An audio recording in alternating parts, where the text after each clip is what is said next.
When I opened what I thought was my son's wedding invitation, I found a $90,000 bill instead.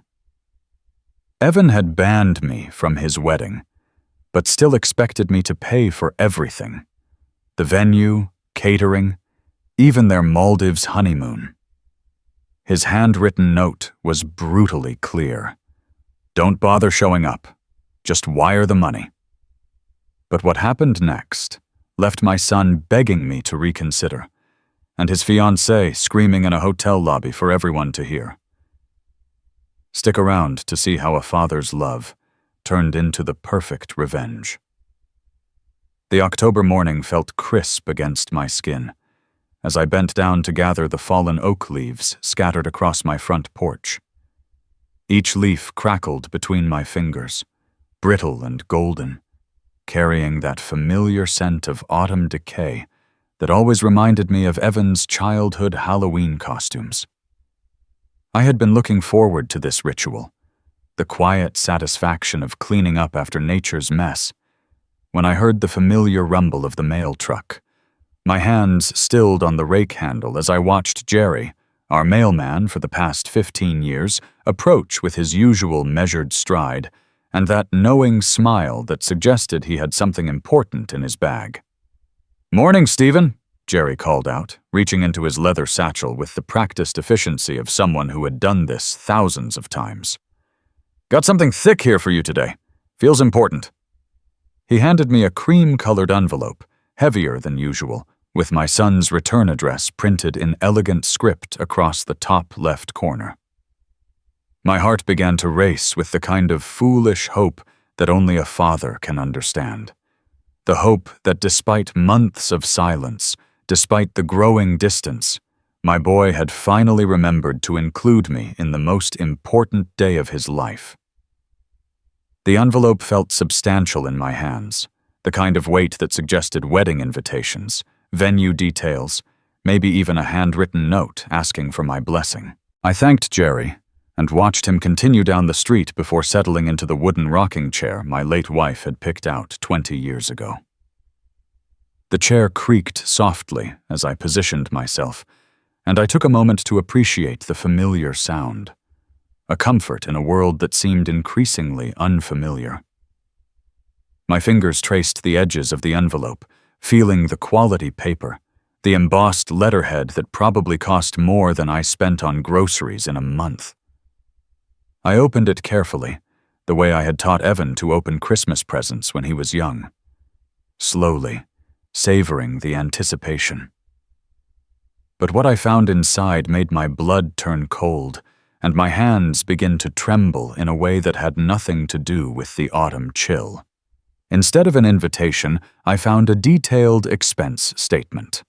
Line after line of charges: venue rental at Harborview Estate, catering for 200 guests, floral arrangements, photography, videography, wedding cake, transportation, and a honeymoon package to the Maldives. The total at the bottom, written in bold black ink, read $89,847.63.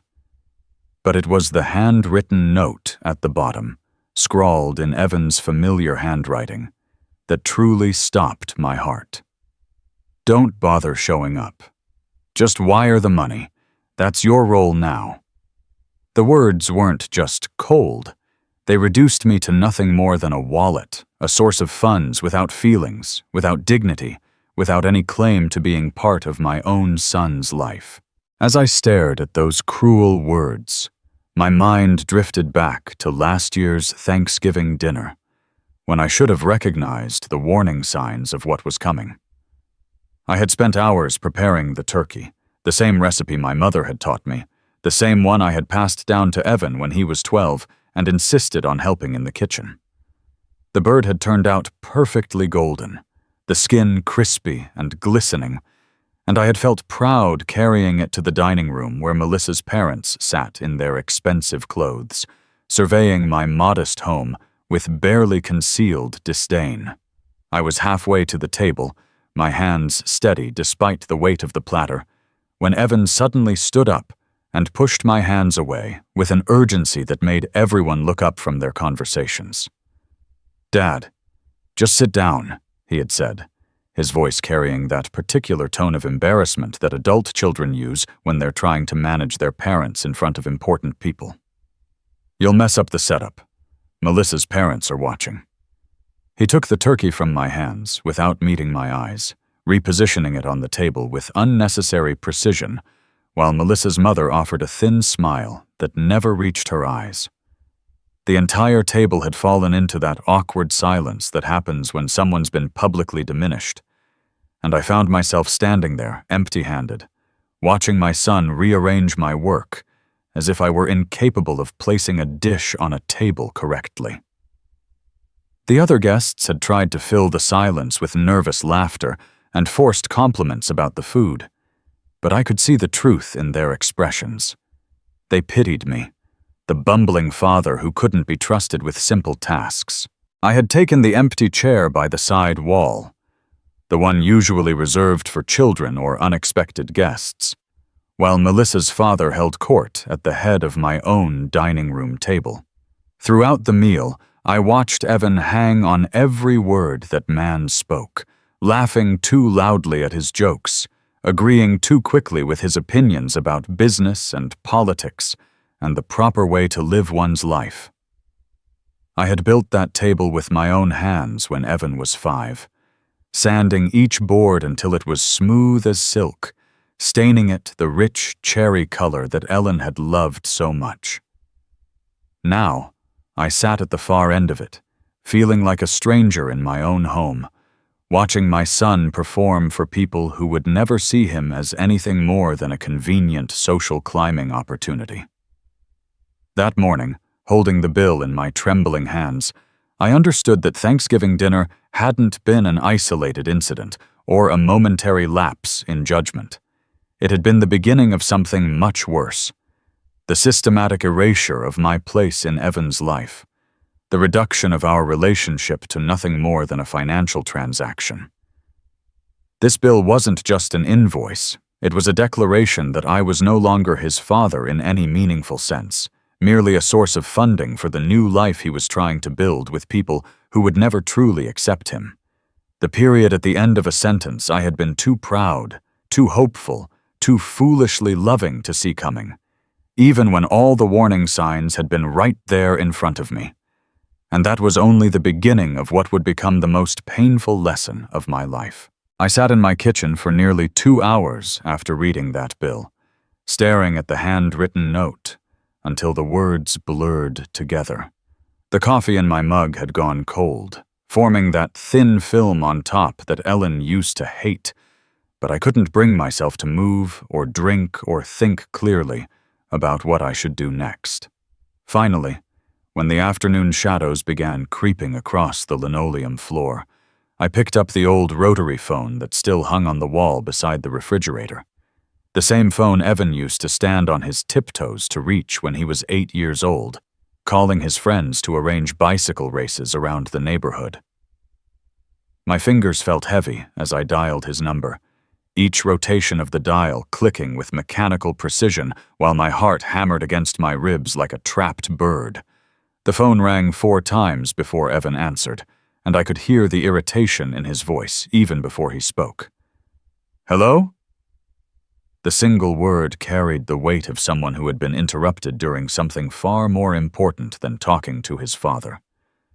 I gripped the receiver tighter, feeling the familiar grooves worn smooth by decades of family conversations, holiday planning calls, and late-night check-ins when Evan was away at college. "Why did you send me this?" I asked, my voice steady despite the tremor I felt building in my chest. The silence that followed stretched so long, I wondered if the connection had been lost. But then I heard him sigh. Not the sigh of someone who felt guilty or ashamed, but the exasperated exhale of someone dealing with a particularly stubborn inconvenience. "Dad, don't make this harder than it needs to be," Evan said, and I could picture him pinching the bridge of his nose the way he did when he was trying to be patient with what he considered unreasonable demands. His tone carried that particular brand of condescension that successful children sometimes develop when talking to their parents, as if age and wisdom were inversely related to bank account balances and social status. "Melissa and I can't have you there. You don't fit the image we're trying to project. This is going to be covered by the society pages, Dad.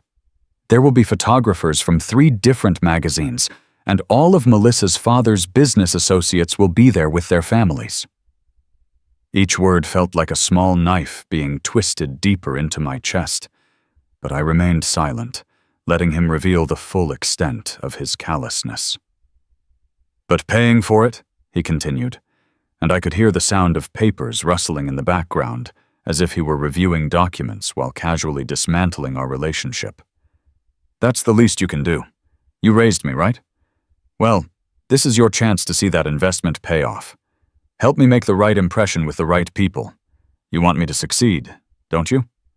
The casual cruelty of reducing our entire relationship to an investment portfolio made my hand tighten on the receiver until my knuckles went white. In that moment, listening to my son speak about me as if I were nothing more than an inconvenient relative to be hidden away while my wallet remained useful, I understood with crystal clarity that I was no longer his father in any meaningful sense. I had been reclassified as an eyesore to be erased from his carefully curated life story, an embarrassing reminder of humble beginnings that might tarnish his newly polished image. After hanging up without another word, a silence that seemed to surprise Evan, based on his repeated, "Hello? Dad? Are you there?" I found myself walking aimlessly through the house that had once been filled with the sounds of a happy family. Every room held memories of the boy Evan used to be. The living room where he built elaborate fort structures out of couch cushions and blankets, the hallway where we measured his height each birthday with pencil marks on the doorframe, the garage where I taught him to change oil and check tire pressure on Saturday mornings. The contrast between those memories and the cold stranger on the phone felt like walking through a museum of someone else's life, as if the connection between past and present had been severed by forces I couldn't understand or control. I needed air, perspective, maybe just the comfort of familiar faces who remembered me as something more than an outdated inconvenience. So I walked the 6 blocks to Murphy's Tavern, the neighborhood bar where I'd been stopping for the occasional beer and conversation since before Evan was born. The place hadn't changed much over the years. Same scarred wooden bar, same collection of sports memorabilia on the walls, same smell of beer and fried food that somehow managed to be comforting rather than unpleasant. I took my usual seat at the far end of the bar, nodding to Mickey behind the counter, who poured my regular without being asked. A simple Budweiser in a frosted mug that had become as much a part of my weekly routine as church on Sundays or grocery shopping on Wednesdays. I was halfway through my first sip when I heard familiar voices at a table behind me, and my blood went cold as I recognized the conversation topic. "I heard Evan Miller's pulling out all the stops for this wedding," said a voice I recognized as belonging to Tom Bradley, who used to work in the same department as me before his retirement last year. The casual tone of gossip mixed with something that sounded almost like admiration made me grip my beer mug tighter as I strained to hear every word without turning around to reveal my presence. "Harborview Estate, signature catering from that fancy place downtown, honeymoon package to the Maldives that costs more than most people's cars. Kid's really making a statement about how far he's come since his old man's blue-collar days." "Yeah, well, that's what happens when you marry into real money," responded another voice, Jim Peterson from the hardware store, if I wasn't mistaken. "Melissa's father owns half the commercial real estate in the county. The boy's showing everyone he's leveled up, wants to make sure nobody confuses him with his roots anymore. Can't blame him for wanting to distance himself from being just another middle-class kid from the wrong side of Charlotte." Each word felt like a physical blow, not because of any malice in their voices. They were simply stating what they saw as obvious facts, but because they were articulating truths about my son that I had been too blind or too hopeful to acknowledge. Evan wasn't just planning an expensive wedding. He was staging a public declaration of independence from everything and everyone that might remind the world of where he came from. I finished my beer in silence, listening to Tom and Jim dissect every detail of my son's wedding plans, with the detached analysis of sports commentators discussing a particularly interesting game. They talked about the guest list full of prominent business leaders and society figures, the designer dress that cost more than I made in 3 months, the elaborate reception that would feature a live orchestra and ice sculptures shaped like swans. What struck me wasn't their fascination with the extravagance. People have always been drawn to displays of wealth and status, but their complete absence of any mention of family, tradition, or the groom's background. It was as if Evan had sprung into existence fully formed as a successful businessman with no history, no childhood, no father who had worked double shifts to pay for his college education, or mother who had stayed up all night nursing him through childhood illnesses. When I finally stood to leave, my legs felt unsteady, not from the single beer, but from the crushing weight of understanding what my son had become. The boy who used to run to greet me at the door when I came home from work, who would climb into my lap during Saturday morning cartoons, who had once told his 3rd grade class that his daddy was the strongest, smartest man in the world. That boy had been replaced by a stranger who saw his father as nothing more than an obstacle to overcome and a funding source to exploit. The transformation hadn't happened overnight, I realized, as I walked slowly back toward Cedar Avenue. It had been a gradual process, each small rejection and condescending comment building toward this moment when I would be presented with a bill for my own erasure. The evening air felt cooler now, carrying the scent of wood smoke from someone's fireplace and the distant sound of children playing in backyards where fathers were probably helping with homework or teaching important life lessons about kindness and respect. I thought about Ellen, gone these past 5 years, and wondered what she would have made of what our son had become. She had always seen the best in people, always believed that love and patience could overcome any obstacle. But even her eternal optimism might have been tested by this level of calculated cruelty. As I turned the corner onto my street, I could see my house in the distance, the porch light glowing warmly in the gathering darkness. And I made a decision that would have surprised the man I was that morning. If Evan wanted to erase me from his life, he was certainly free to try. But he would discover that erasing someone and controlling them were 2 very different things. But I wasn't prepared for what I would discover when I started digging into the details of his perfect wedding. Sunday afternoon found me walking past St. Matthew's, the same church where I'd taken Evan every week until he turned 16 and declared religion outdated social control. The parking lot buzzed with the usual after-service crowd, families loading into minivans and couples making dinner plans, when I spotted him. Evan stood near the old oak tree where we used to carve our initials when he was 12, his arm draped possessively around Melissa's shoulders, while a small crowd of their friends gathered in an admiring circle. I stopped at the church steps, partially hidden behind the stone pillar, and listened to my son hold court like some minor celebrity. "This wedding's going to be the event of the year, no joke," Evan said, his voice carrying that particular brand of arrogance that comes with newfound wealth and social climbing. "We've got VIPs coming from 3 states, press coverage from Charlotte Magazine, and Southern Weddings, the works. Melissa's father knows everyone who matters in this part of the country." His friends murmured appreciative comments, asking about details with the kind of reverence usually reserved for discussions of professional sports or lottery winnings. I watched him gesture expansively, describing the imported flowers and celebrity chef and string quartet as if he were personally responsible for their existence, rather than simply writing checks his father would ultimately cover. "What about family?" asked one of his friends, a young man I didn't recognize who wore the kind of casual clothes that cost more than most people's formal wear. "Are your parents excited about all this?" The question hung in the air for just a moment before Evan's expression shifted, his smile becoming colder and more calculated. "We're keeping it streamlined," he said with a dismissive wave. "No dead weight, no distractions from what really matters. This is about Melissa and me starting our new life with the right people, not dragging along every random connection from the past." His friends laughed, nodding as if this were the most sensible approach to wedding planning they'd ever heard. Melissa smiled up at him with obvious pride, her manicured fingers tracing patterns on his chest while she added, "Evan's so smart about managing these things. He knows exactly who adds value to our lives and who doesn't."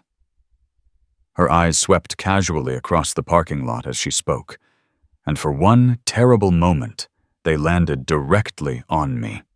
I saw her register my presence, saw the brief flash of recognition followed immediately by a look of distaste, as if she'd spotted something unpleasant that needed to be cleaned up. Then her gaze slid away, returning to Evan's face as if I were nothing more than part of the landscape. The words "dead weight" hammered against my skull like a migraine. I stood there for another full minute, watching my son continue his performance for people who would abandon him the moment his usefulness expired, people who saw him as entertainment rather than friendship. Every gesture, every calculated laugh, every carefully chosen word was designed to distance himself from the man who had raised him, fed him, taught him right from wrong, and sacrificed countless opportunities so that he could have better ones. I was no longer his father. I had become the embarrassing relative to be hidden away, the inconvenient reminder of humble beginnings that might tarnish his carefully constructed image. I walked home slowly, taking the long route through the neighborhood where Evan had learned to ride his bike and thrown his first baseball. Every familiar sight. The corner store where we'd bought candy after Little League games, the park where I'd pushed him on swings until my arms ached, the elementary school where I'd attended every parent-teacher conference and school play, felt like evidence in a trial where I was both prosecutor and defendant. By the time I reached my front door, the sun was setting behind the houses across the street, casting everything in that golden light that Ellen used to say made even ordinary things look magical. I sat at my kitchen table with the bill spread before me, the overhead light creating harsh shadows across the itemized charges. The numbers seemed to grow larger in the yellow glow. $15,000 for flowers that would wilt within days, $8,000 for a photographer to capture memories I wouldn't be part of, $22,000 for a reception where I would be notable only by my absence. At the bottom, Evan's handwritten note seemed to pulse with cruelty. "Don't bother showing up, just wire the money. That's your role now." I picked up my pen and wrote carefully in the margin, my handwriting steady despite the anger building in my chest. "He wants me erased? Then let him see what happens when the man he erased holds the switch." The words looked strange on the expensive paper, my simple ballpoint pen contrasting sharply with the professional printing and elegant fonts. But they felt right, felt like the first honest thing that had been written on this entire document. The old pocket watch Ellen had given me for our 20th anniversary ticked steadily from its place on the kitchen counter. Each tick seemed to mark another second of my son's betrayal, another moment of my own foolish hope being systematically destroyed by someone I had loved unconditionally for 32 years. I opened the watch and stared at the inscription she'd had engraved. "To Stephen, who always knows what's right. Love, Ellen." The irony wasn't lost on me. Here I was, finally understanding what was right, but only after being pushed beyond the limits of any reasonable father's patience. "What would you do, Ellen?" I whispered to the empty kitchen, but I already knew the answer. She would have been heartbroken by what Evan had become, but she would also have expected me to stand up for myself, for our values, for the lessons we'd tried to teach him about respect and family and human decency. She had never tolerated cruelty, even from her own son, and she certainly wouldn't have expected me to fund my own humiliation. I pulled out my old address book and found the number for Jenkins and Associates, the law firm that had handled Ellen's estate. "Mr. Jenkins, this is Stephen Miller. I need to ask you about some contracts my son may have signed." "Yes, I'll hold." While I waited, I studied the bill again, but this time I wasn't seeing the charges for an elaborate wedding. I was seeing leverage, consequences, the tools I needed to teach my son a lesson about treating people, especially family, with basic human respect. "Mr. Miller, how can I help you?" Jenkins' voice was warm and professional, the voice of a man who had guided me through the worst period of my life and understood the value of doing what was right rather than what was easy. "I need to understand my legal position regarding some significant expenses my son has committed me to guaranteeing," I said, my voice growing stronger with each word. "And I need to know what options I have if I choose not to honor those commitments." The conversation that followed lasted nearly an hour, and by the time I hung up, I understood exactly how much power I actually held in this situation. Evan had been so confident in my willingness to be used, so certain that I would roll over and pay whatever he demanded, that he hadn't bothered to protect himself legally. Every major contract had my name as the financial guarantor. Every vendor had been told to contact me for payment authorization. Every aspect of his elaborate wedding depended on my cooperation. I looked at the bill one more time, then folded it carefully and placed it in the kitchen drawer next to the utility bills and grocery lists. Tomorrow, I would start making some calls of my own. If my son wanted to discover what happened when you treated your father like an ATM with inconvenient emotions, he was about to receive a comprehensive education on the subject. But I had no idea how far Evan would go when he realized I wasn't going to cooperate. Monday morning brought a manila envelope from Jenkins and Associates, thick with legal documents that would change everything. I spread the contracts across my kitchen table, my coffee growing cold as I read through each page with growing amazement. Evan had listed me as primary guarantor on every single contract: the hotel, the travel company, the caterers, even the florist. My name appeared in bold letters under financial responsibility, while his signature sat modestly in the corner as event coordinator. The irony hit me like a physical blow.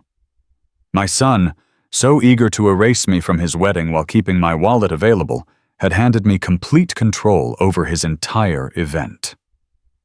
Every vendor would need my approval for payment. Every service required my authorization. Every aspect of his elaborate performance depended on my continued cooperation. I wasn't angry anymore. This wasn't about revenge or wounded pride. I saw it clearly now. This was the one cord still tying us together, and the knife he didn't realize he had placed directly in my hand. I picked up the phone and called Jenkins. "I've reviewed the documents," I said, when his secretary put me through. "I need to understand my position here. If I refuse to authorize payments, what happens?"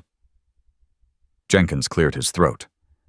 "As primary guarantor, you have absolute control, Mr. Miller.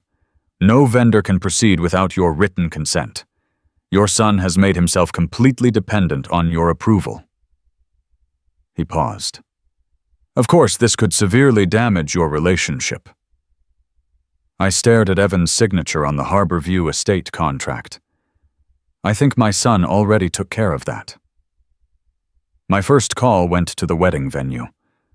The woman who answered spoke with practiced elegance, her voice carrying that particular polish that comes from managing events for the wealthy. Harborview Estate, Victoria speaking. How may I assist you? This is Stephen Miller, guarantor for the Miller-Pemberton wedding.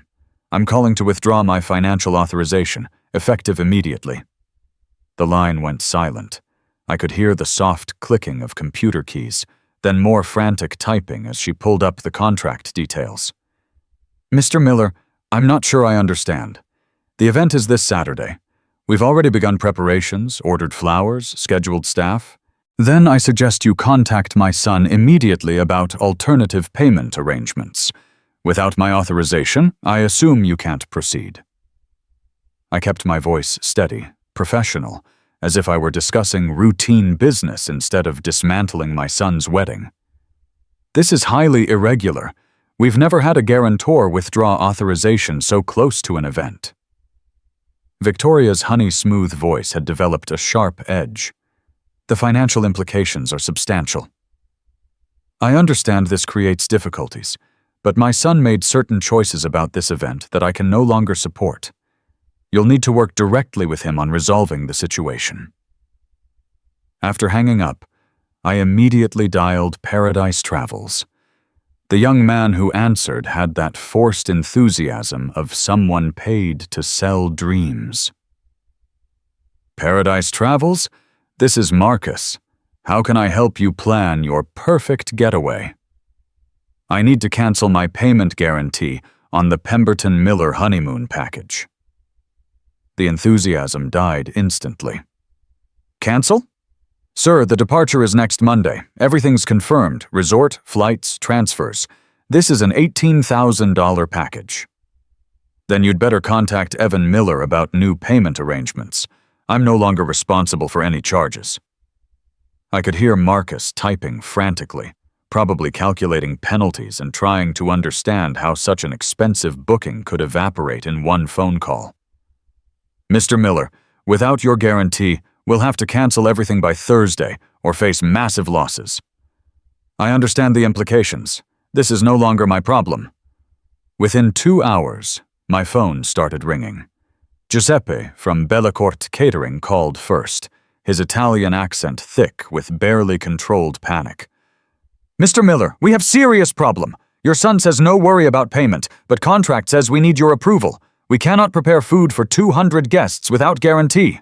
I settled into Ellen's old rocking chair, watching the afternoon light slant across the legal documents still spread on my table. Then don't prepare the food, Giuseppe. But this is impossible. We have ordered special ingredients, scheduled extra staff, our reputation. His voice climbed higher with each word. Your son says you change mind, that this is family argument, but Saturday is 4 days. My son is mistaken. There will be no payment authorization. The next call came from the florist, her voice shaking as she explained about imported orchids already en route, elaborate centerpieces half completed, the reputation damage from canceling such a high-profile event. Then the photographer called, followed by the string quartet, the transportation company, even the woman providing ice sculptures. Each conversation followed the same pattern: professional composure, cracking under sudden financial uncertainty. By 5 o'clock, I had spoken with 8 different vendors, each more desperate than the last. They had all received the same message from Evan. Don't worry, my father's just having a moment. He'll come around. But as the hours passed and no authorization came, their confidence evaporated like morning dew. The call I'd been waiting for finally came at sunset. Dad? Evan's voice was strained, stripped of its usual arrogance. What the hell are you doing? I've had 6 vendors calling me, saying you withdrew payment authorization. I rocked gently in Ellen's chair, feeling calmer than I had in months. I'm doing exactly what you asked, son. You wanted me erased from your wedding. I'm erasing myself completely, including financially. This is insane. You can't destroy everything because you're having some kind of breakdown. I'm not having a breakdown. I'm making a conscious choice about how my own family treats me. But the contracts, his voice cracked like a teenager's. You signed them. Yes, and those same contracts give me the right to withdraw my guarantee at any time. Perhaps you should have read the fine print before making me your financial puppet. The silence stretched so long I wondered if he was consulting someone else, maybe Melissa or her father, searching for some legal loophole to force my cooperation. When Evan spoke again, his voice had shifted from anger to something approaching desperation. Dad, please, we can work this out. Maybe you could be involved somehow. We could find you a nice table, introduce you to some people. The offer was so transparently manipulative, so obviously designed to exploit whatever parental feelings I might have left, that it actually made me smile. No, Evan. The time for working things out was before you sent me that bill and told me not to bother showing up. You decided what kind of relationship you wanted with me. Now live with the consequences. But Dad... I hung up before he could finish the sentence. The phone immediately started ringing again, but I didn't answer. Instead, I sat in the gathering dusk, listening to the persistent ringing mix with the evening sounds from the neighborhood where I'd raised my son. Tomorrow would bring more calls, more desperation, more attempts at manipulation and guilt. But tonight, for the first time in months, I felt like I was exactly where I belonged. The next morning would bring visitors I never expected. Tuesday morning brought silence. No vendor calls, no frantic messages, just the peaceful quiet of a man who had finally taken control of his own life. I was reading the newspaper over breakfast when the phone rang at exactly 8:30. Evan's voice hit me like a slap before I even finished saying hello. You selfish bastard! Do you have any idea what you've done? His words were sharp with desperation, and something else, a raw fury I'd never heard from him before. The venue canceled. The caterers are demanding immediate payment or they're walking. The florist says she's already lost $3,000 on flowers that are rotting in her shop. I set down my coffee cup carefully, noting how steady my hand remained despite the venom pouring through the phone line. Good morning, Evan. I take it you're calling about the wedding arrangements. Don't give me that calm bullshit. You're destroying everything. His voice cracked on the last word, and I could picture him pacing in whatever expensive apartment Melissa's father had bought them, his careful composure finally cracking under pressure. The Maldives trip is gone. The photographer found another client. Half the vendors won't even return my calls because they think we're some kind of scam artists who can't pay our bills. I leaned back in my chair, watching a cardinal build its nest in the oak tree outside my kitchen window. The bird worked methodically, carefully selecting each twig, each piece of material that would support the life it was trying to create. And what would you like me to do about that, son? Just pay. The words exploded out of him with such force I had to hold the phone away from my ear. Don't you get it? This wedding isn't about some stupid ceremony. It's about showing people I've made it. It's about proving I belong in their world, that I'm not just some middle-class nobody from a nothing neighborhood. The honesty in his desperation was breathtaking. After months of polite rejection and calculated distance, my son had finally revealed what this was really about. Not love, not commitment, not starting a life with someone he cared about, but social climbing disguised as romance. I felt something inside me settle into place, like the final piece of a puzzle I'd been trying to solve for years. If love needs a price tag, son, you can keep it. I'm not buying. The words came out quietly, without heat or anger, just the simple statement of a man who had finally understood the true nature of the transaction being offered. Love? Evan's laugh was bitter and sharp. This isn't about love, Dad. This is about survival. Do you think Melissa would look twice at me if I couldn't give her the life she expects?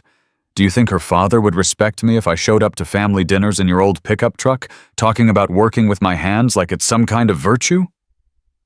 I closed my eyes, remembering the proud boy who used to help me fix that same pickup truck, who would spend Saturday mornings learning how engines worked and why honest labor mattered. I thought I raised you better than that. You raised me to be poor. The accusation hung in the air like smoke from a house fire. You raised me to think that being satisfied with scraps was somehow noble, that wanting more was greedy. Well, I want more, Dad. I deserve more. And I'm not going to let your small-minded morality destroy the biggest opportunity of my life. The line went quiet, except for his ragged breathing. When I spoke again, my voice was steady as stone. Then find another way to pay for it. Because the man you just described isn't my son, and I won't fund his transformation. An hour later, the phone rang again. This time the voice was honey-sweet and carefully modulated, like a radio DJ selling products to housewives. Stephen? This is Melissa. I hope you don't mind me calling you directly. I had been expecting this call since yesterday, knowing that Evan's panic would eventually drive him to deploy what he considered his secret weapon, his fiancé's charm and manipulation skills. Not at all, Melissa. What can I do for you? Well, I was hoping we could have a little heart-to-heart about this wedding situation. Her voice carried that particular southern inflection that wealthy women used when they wanted to sound approachable while maintaining their superiority. I think there might be some misunderstandings that we can clear up between us adults. I walked to the kitchen window, watching the cardinal continue its patient work on the nest. Each twig was placed with purpose, creating something that would last because it was built on solid foundations. I'm listening. Stephen, I want you to know that I don't take any of this personally. I understand you might be feeling a little left out of the wedding planning, and maybe we could have handled things more inclusively. The pause before that last word was so calculated I could almost hear her consulting notes. But you have to understand, this isn't really about you. It's about aesthetics, about creating the right atmosphere for what's going to be a very important social event. The condescension in her voice was so thick, I could practically taste it. This was a woman who had learned early that she could get what she wanted by making other people feel like their concerns were silly and unimportant. Go on? The guest list includes some very prominent people, judges, business leaders, society figures who matter in this community. These are people who move in certain circles, who have certain expectations about the events they attend. Her voice took on a teaching tone, as if she were explaining simple concepts to a child. I'm sure you can understand that having people there who don't quite fit that world might make everyone uncomfortable. It's not about you personally, Stephen. It's just about maintaining the right image. I felt something cold settle in my chest. This woman, who had never worked a day in her life, who had never struggled to pay bills or wondered where her next meal was coming from, was explaining to me why I wasn't good enough to watch my own son get married. Our friends wouldn't understand you, she continued, her voice still syrupy sweet, but with an edge of steel underneath. They wouldn't know how to relate to someone from your background. It would just create awkwardness for everyone involved. Surely you can see that the most loving thing you can do is support Evan's happiness from a distance. The cardinal outside my window had completed another section of its nest, its work steady and purposeful, despite the challenges of wind and weather. I thought about the home Ellen and I had built together, not with money or social connections, but with love and commitment, and the simple belief that family mattered more than appearances. Melissa, I said finally, my voice quiet but clear. Aesthetic fades. Truth doesn't.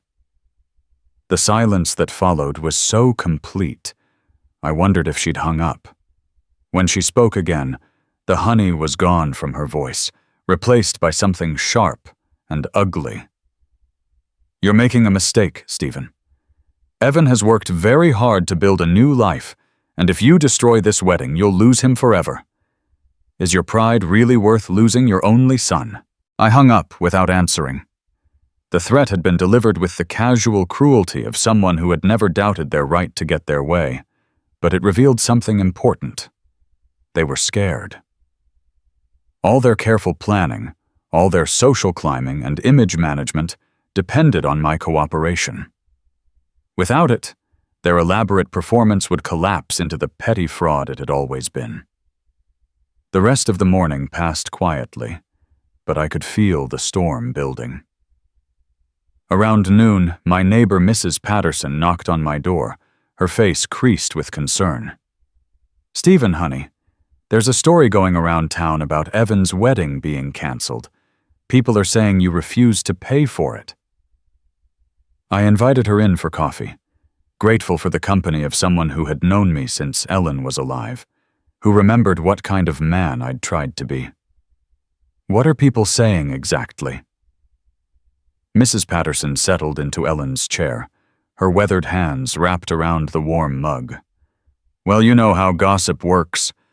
Some folks are saying you had a falling out with Melissa's family, that they thought you weren't good enough for their daughter. Others are saying Evan got too big for his britches, and you decided to teach him a lesson." I smiled at that. "And what do you think, Dorothy?" She studied my face with the sharp eyes of someone who had raised 4 children and buried a husband, who understood that families could break your heart in ways that never quite healed. "I think a man doesn't make a decision like that lightly, and I think Evan forgot something important about where he came from." The phone rang again while she was still there, and I let it go to the answering machine. Evan's voice filled the kitchen, raw with desperation, and something that might have been real emotion for the first time in months. "Dad, please, I know I said some things this morning that I shouldn't have said. Maybe we can work something out. Maybe there's a way to make this work for everyone. Just, please, call me back. The wedding is in 3 days, and I don't know what else to do." Mrs. Patterson raised her eyebrows. "Sounds like the boy's finally figured out what he stands to lose." I nodded, but I wasn't sure Evan had learned anything at all. His message sounded like fear, not understanding. Fear of embarrassment, of social consequences, of having to explain to important people why his wedding had fallen apart. But I hadn't heard anything that sounded like genuine remorse for treating his father like a walking wallet, or real understanding of the pain his rejection had caused. "Dorothy," I said, "do you think there are some mistakes that can't be taken back? Some words that can't be unsaid?" She set down her coffee cup and reached across the table to pat my hand with her small, strong fingers. "I think every parent has to decide for themselves how much they're willing to forgive. But I also think forgiveness doesn't mean pretending that what happened didn't matter." After she left, I sat alone in my kitchen as the afternoon shadows grew longer, listening to the cardinal outside my window and thinking about the choices that had brought us all to this moment. Tomorrow would bring more calls, more desperation, more attempts to manipulate my love for a son who had forgotten how to love me back. But tonight, I felt something I hadn't experienced in months. The quiet satisfaction of a man who had finally learned to respect himself. The next 24 hours would test every principle I'd ever held about family and forgiveness, because Evan wasn't done fighting yet. Wednesday brought an avalanche of calls from vendors who had finally accepted that their contracts with Evan Miller were worthless paper without my authorization. The phone started ringing at 7 in the morning with Giuseppe from Bella Corte, his voice thick with resignation rather than panic now. "Mr. Miller, we cannot wait longer. Food will spoil. Staff must be released. We are canceling all services for Miller Pemberton event." His accent made the words sound almost apologetic, as if he were personally sorry for my family's dysfunction. "Your son, he promises payment from other sources, but we cannot take risk. 40 years in business, we never have situation like this." I poured my morning coffee, listening to the genuine sadness in the old man's voice. Giuseppe wasn't calling to pressure me anymore. He was simply explaining why a family business built on trust couldn't afford to gamble on promises from desperate clients. I understand, Giuseppe. You have to protect your business. Is very sad, he said quietly. Young man has good taste, expensive taste, but no understanding of honor. He promises what he cannot deliver. The next call came from the transportation company, informing me that the fleet of luxury cars ordered for the wedding party would be reassigned to other clients. Then the photographer called, his professional courtesy barely concealing his irritation at having his entire Saturday freed up with 3 days' notice.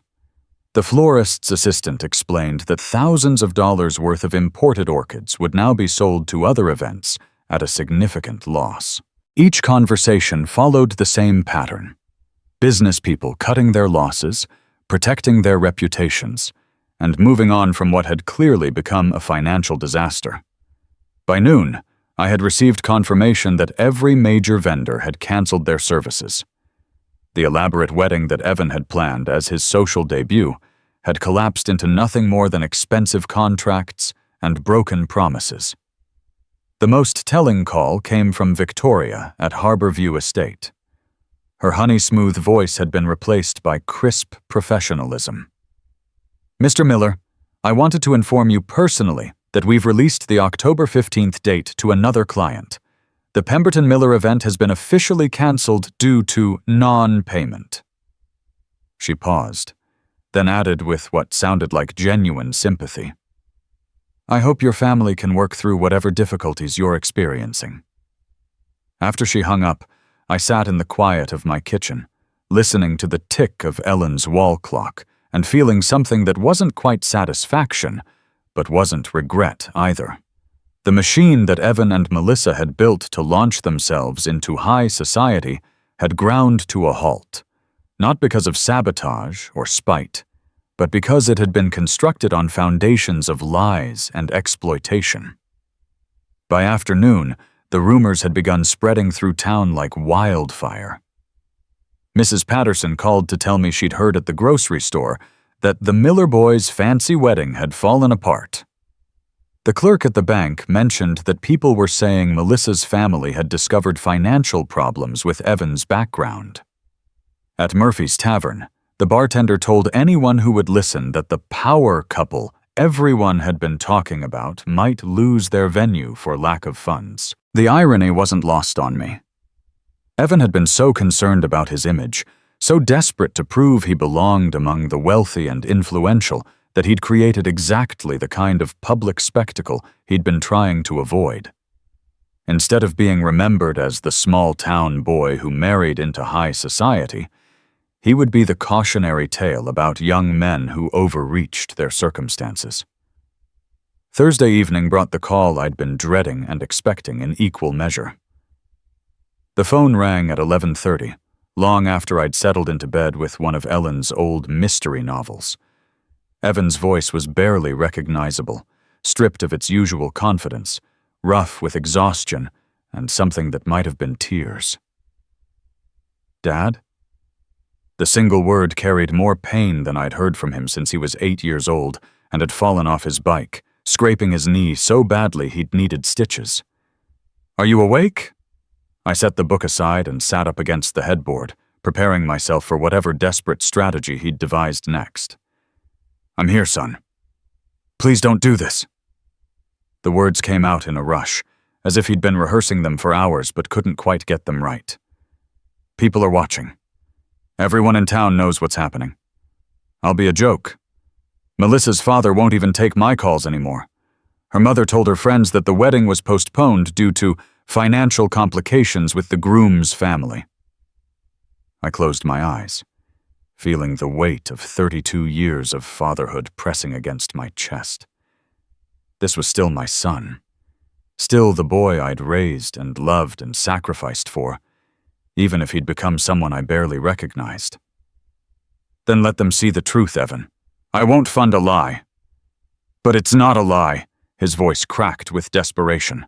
I love Melissa. I want to marry her. I want to build a life with her. Why can't you understand that? Do you love her, son?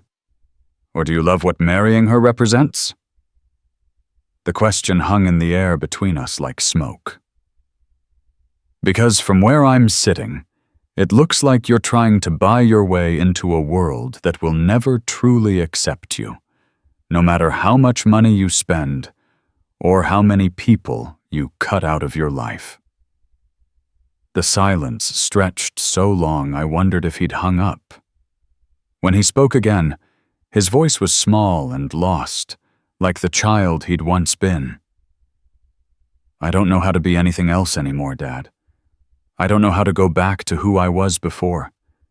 If I can't have this life, what do I have left? The honesty in his admission broke something inside me, but it also crystallized my understanding of what had gone wrong. My son hadn't just rejected me, he'd rejected himself, rejected every value and principle I'd tried to teach him, rejected the very idea that a man could be worth something beyond his bank account and social connections. You have yourself, Evan. You have the chance to remember who you used to be before you decided that wasn't good enough. I kept my voice steady, even as I felt tears threatening. But you can't buy that back with someone else's money. You have to earn it. I can't lose her, Dad. I can't lose everything. The desperation in his voice was raw and real, but it was the desperation of someone who had confused having things with being someone. Then find another way. Find a way that doesn't require erasing your father from your life or treating the people who love you like walking wallets. I took a deep breath, knowing these might be the last words I'd speak to my son for a very long time. I raised you to be better than this, Evan. The question is whether you remember how to be that person. He stayed silent for nearly a minute, and I could hear him breathing on the other end of the line, could almost feel him struggling with choices he'd never wanted to face. Finally, he hung up without another word. Friday morning brought an unexpected visitor. I was working in the front yard, raking the last of the fallen leaves, when a black Mercedes pulled into my driveway. Melissa's father stepped out, impeccably dressed even at 9 in the morning, his expression carefully neutral as he approached my front porch. "Mr. Miller," he said, with the kind of polite formality that wealthy men used when they were trying to solve problems without getting their hands dirty. "I wonder if we could have a brief conversation." I leaned the rake against the porch railing and gestured toward the chairs Ellen and I had bought 20 years ago. "Have a seat, Mr. Pemberton." He sat carefully, as if the simple wooden chair might somehow contaminate his expensive suit. "I understand there's been some confusion about the financial arrangements for Saturday's event. I was hoping we might find a way to resolve this situation that works for everyone involved." I settled into the chair beside him, noting how uncomfortable he looked in my modest neighborhood, how his eyes kept scanning the street, as if he were afraid someone might see him here. "What kind of resolution did you have in mind?" "Well, naturally, Melissa's mother and I are prepared to cover the wedding expenses ourselves. We have the resources, and we want our daughter to be happy." He pulled out an expensive leather checkbook, the kind I'd only seen in movies. "What I need from you is simply a letter withdrawing your objections to the vendors, allowing them to proceed with their services under our guarantee instead of yours." I studied his face, seeing the calculation behind his polite offer. This wasn't about generosity or love for his daughter. This was about saving face, about preventing the social embarrassment of a canceled wedding that would have people asking uncomfortable questions about his future son-in-law's background. "And what makes you think I'd agree to that?" I asked quietly. His smile was thin and cold, the expression of a man who was used to getting his way through the strategic application of pressure. "Because the alternative is watching your son's life fall apart completely. Melissa won't marry him without this wedding, Mr. Miller. She's made that very clear. If you force them to elope or postpone, you'll have destroyed not just the ceremony but their entire relationship." The threat was delivered with such casual certainty that I almost admired its boldness. Here was a man who understood exactly what he was offering. The chance for me to save my son's relationship by accepting my own erasure from his life. "Mr. Pemberton," I said finally, "I appreciate you coming here to make this offer, but I'm not interested in helping my son marry someone who would abandon him the moment things get difficult. If that's the kind of love he's buying, he's welcome to find another way to pay for it." His composure cracked just slightly, revealing the steel underneath his polite veneer.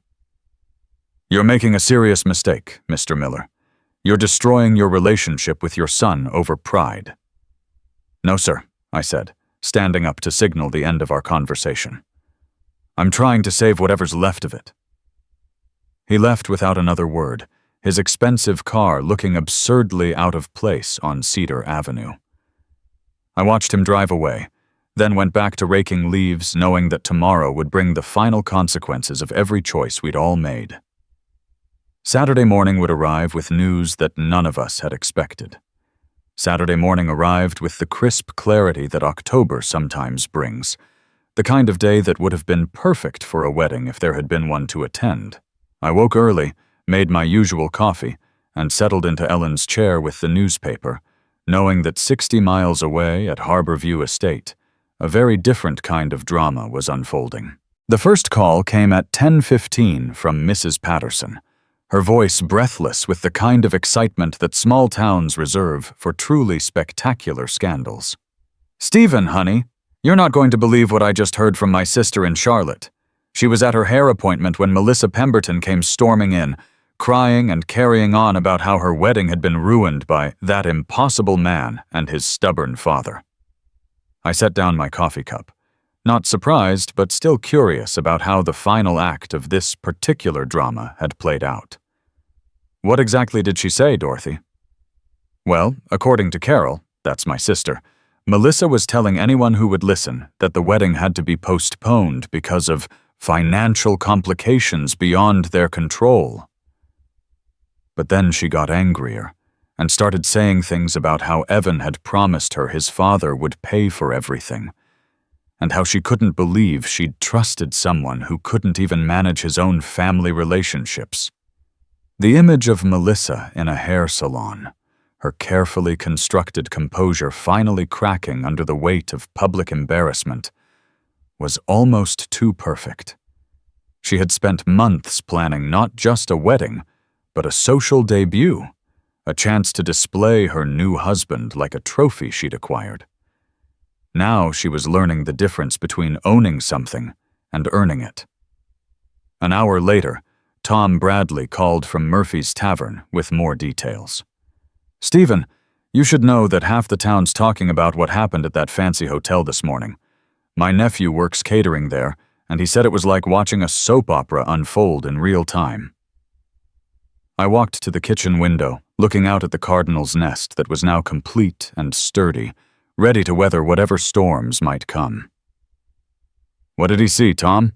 "Well, apparently Evan showed up at the venue around 9, still hoping he could salvage something. The hotel manager had to explain that without payment guarantees, there would be no services, no ceremony, no reception, nothing. That's when Melissa and her parents arrived." Tom's voice carried the relish of someone sharing a particularly juicy piece of gossip. "My nephew said you could hear the shouting from 3 rooms away." I closed my eyes, imagining my son standing in that expensive lobby, finally understanding that all his careful planning had been built on foundations of sand. What was she shouting about? From what he could hear, she was screaming at Evan about how he'd promised her father would pay, about how she'd told all her friends this would be the wedding of the year, about how humiliated she felt having to call guests at the last minute to cancel. Tom paused, then added more quietly, "The worst part was when she told him that if he couldn't provide the life he'd promised her, maybe they needed to reconsider their entire relationship." The casual cruelty of that statement hit me like a physical blow, not because it was unexpected, but because it confirmed everything I'd feared about the woman my son had chosen to marry. When faced with the first real test of their relationship, she had abandoned him completely, more concerned with her social embarrassment than with the man she claimed to love. Mrs. Patterson called again around noon with the final details. Carol says Melissa's family left the hotel first, without even speaking to Evan. Just walked out like he was invisible. Then Melissa followed them, but not before she threw her engagement ring at him right there in the lobby where everyone could see. Her voice carried genuine sadness now rather than excitement. Stephen, I know this isn't how you wanted things to end. I sat in the quiet of my kitchen, processing the news that my son's carefully constructed new life had collapsed in a single morning. Part of me felt vindicated, the validation that comes from being proven right about people's true character. But a larger part felt the deep sadness that only a parent can experience when watching their child learn painful lessons about the nature of love and loyalty. The afternoon brought an unexpected quiet. No phone calls, no visitors, no dramatic confrontations. I spent the time working in Ellen's garden, pulling the last weeds of the season and preparing the flower beds for winter. The physical work felt good, purposeful in a way that contrasted sharply with the emotional turmoil of the past week. Around 4 o'clock, I heard a car door slam in my driveway. Through the front window, I could see Evan's sedan. Not the expensive one he'd bought to impress Melissa's family, but the reliable Honda he'd owned since college.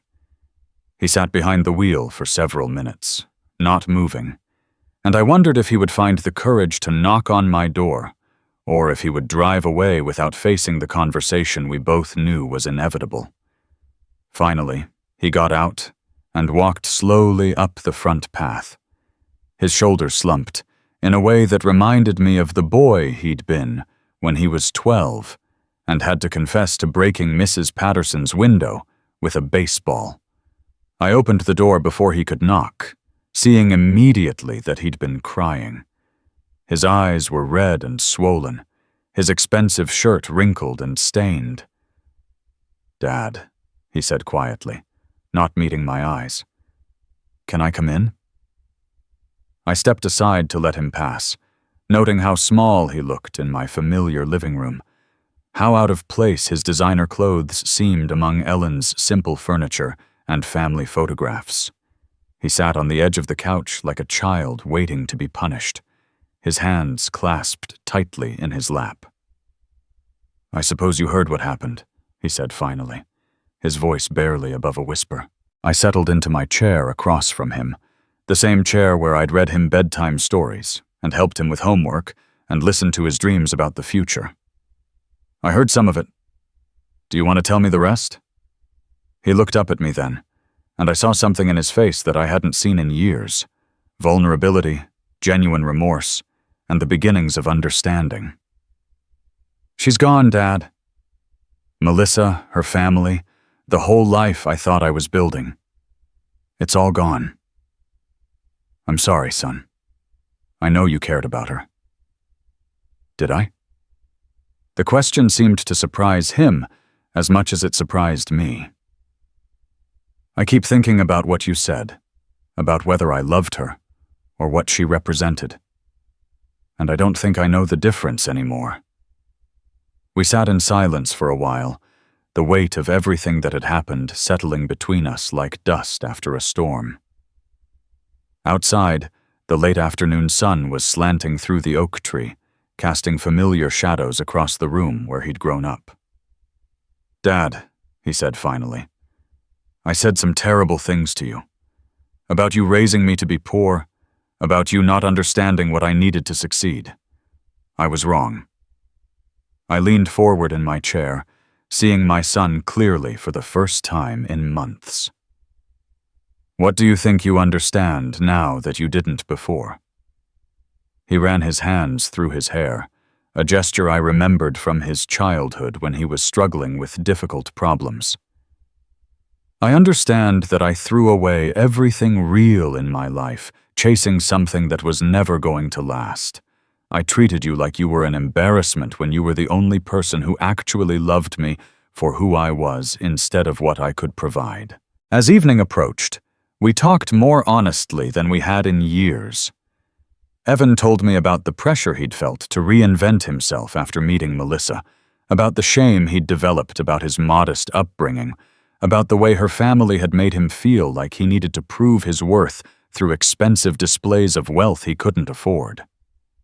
I thought if I could just get far enough away from where I came from, I could become someone else entirely, he said, as the shadows lengthened across the living room.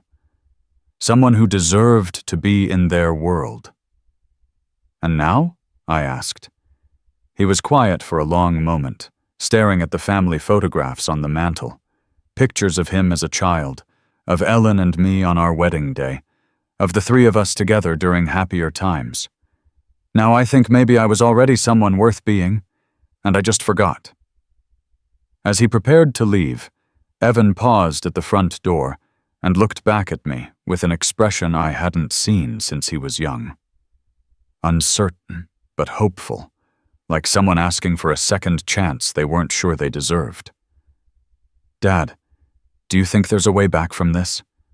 Not with Melissa, but with us?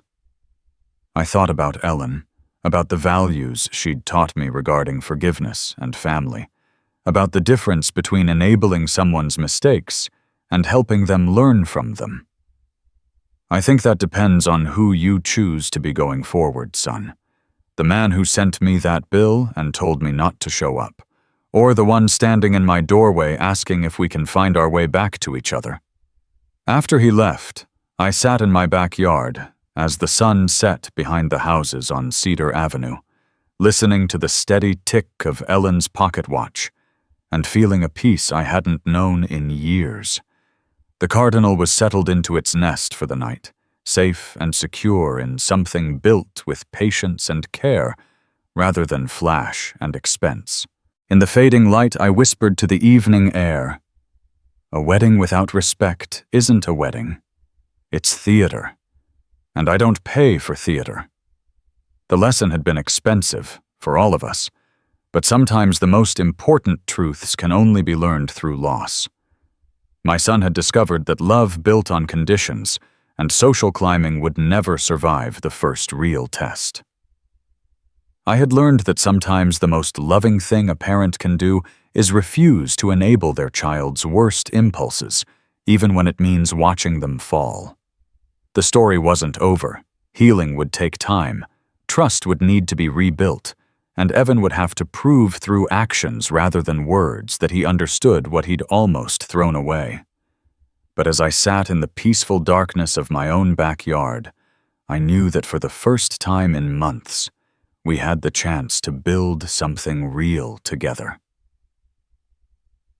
Sometimes the greatest gift you can give someone you love is the refusal to fund their destruction of themselves. And sometimes, if you're very lucky, they learn to thank you for it.